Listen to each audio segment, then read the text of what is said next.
கருமேகம் போல நீர் இல்லை, அலைக்கடல் அடங்குமோ?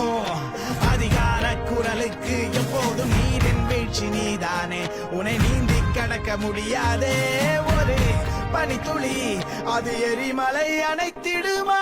வெட்டுக்குழியின் கூப்பாடு இனி நாட்டுக்குள்ள கேட்காது, இன முகவரி அது இனி